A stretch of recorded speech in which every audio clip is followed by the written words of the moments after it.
The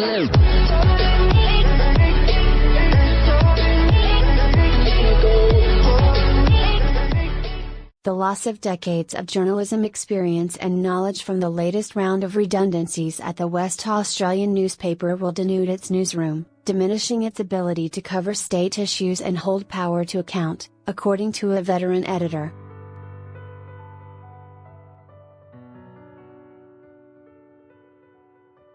Managing editor and owner of Post Newspapers Brett Christian was joined by government ministers and media academics in expressing concern at the loss of around 30 journalists from WA's major newspaper.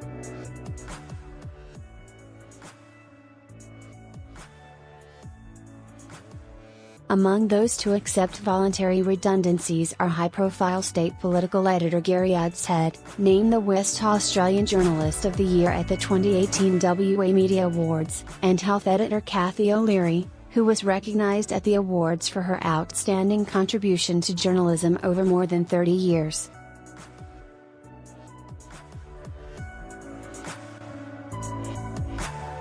Last month, the paper's editor Anthony Diskley, who took the job in January, called for voluntary redundancies to deal with excess capability ahead of the integration of newsrooms at the West, the Sunday Times and website Perth Now.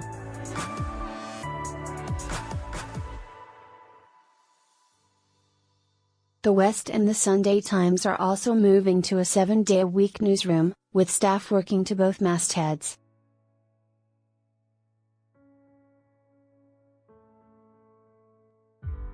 It is the third major round of redundancies at the West Australian since 2016, when at least 35 senior editorial staff left following the acquisition of the Sunday Times by the paper's parent company 7 West Media.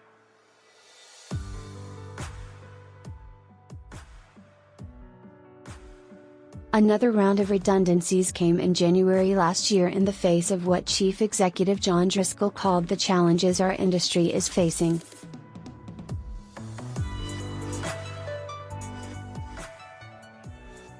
Staff dissatisfied with paper's direction. The ABC has been told the long list of reporters, sub-editors and photographers now heading out the door are leaving for a mix of reasons.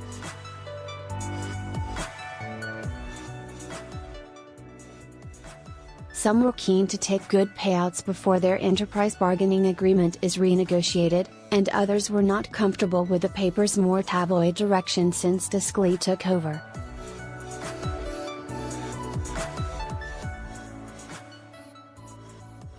Photo: The West Australian's editor Anthony Diskley says the show will go on, despite the loss of at least 30 staff.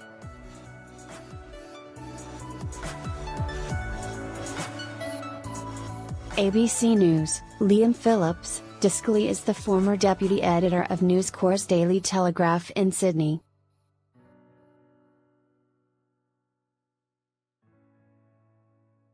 Kerry Stokes, chairman of 7 West Media, which owns the papers, sat in on the news conference yesterday at the Osborne Park headquarters, in a show of support for staff.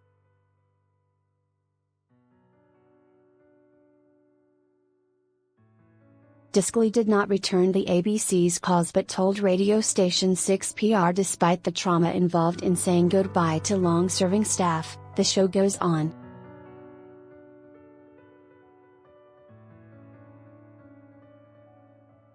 There was a concern, though, among some at the paper at the extent of corporate memory being lost among senior reporters with a deep understanding of Perth and who to talk to.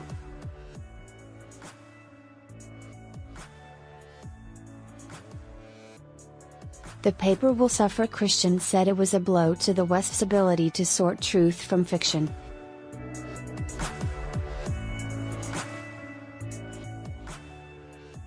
It can only diminish their ability to cover Perth and Western Australia, he said.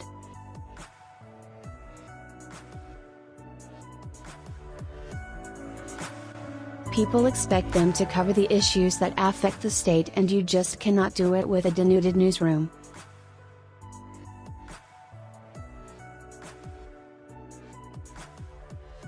You can't replace that level of experience and knowledge and talent with young reporters, no matter how good they are, no matter how talented they are, no matter how promising and well-educated they are, because the older reporters have the experience and the contacts and the knowledge.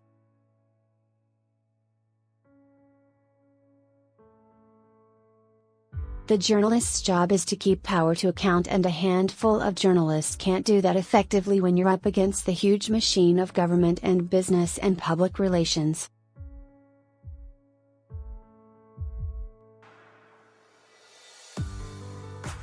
Curtin University journalism lecturer Joseph Fernandez was concerned the quality of news would suffer.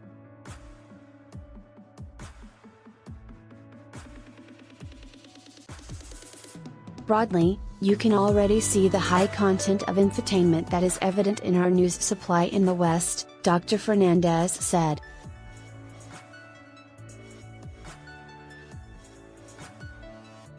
It's already a sign that people who are award winners, very accomplished at investigative journalism, it's not really the kind of thing we can afford to lose.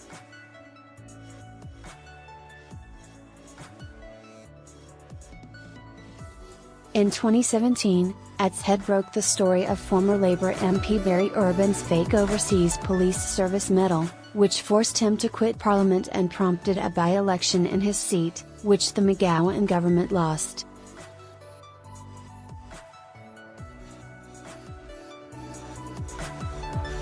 Concerns for democracy, but at the top levels of government, there is a concern at the exodus of journalists like RDNews with long corporate knowledge of state political issues.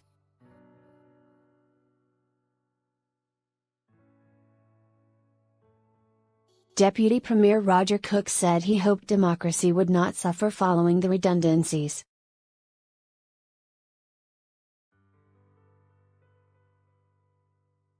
Our democratic system relies upon a strong and free media to make sure that we have an opportunity to get our message out and that we're all held to account, Mr. Cook said.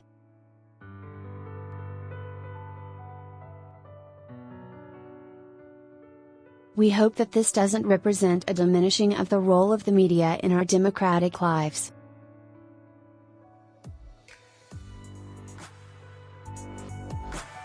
Education Minister Sue Ellery said journalism was a critical part of holding public office holders to account.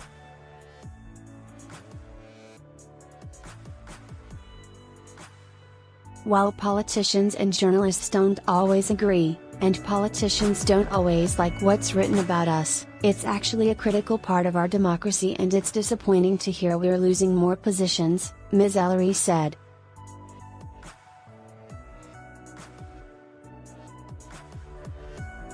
The West and Perth Now websites are due to go behind a paywall in June. More stories from Western Australia.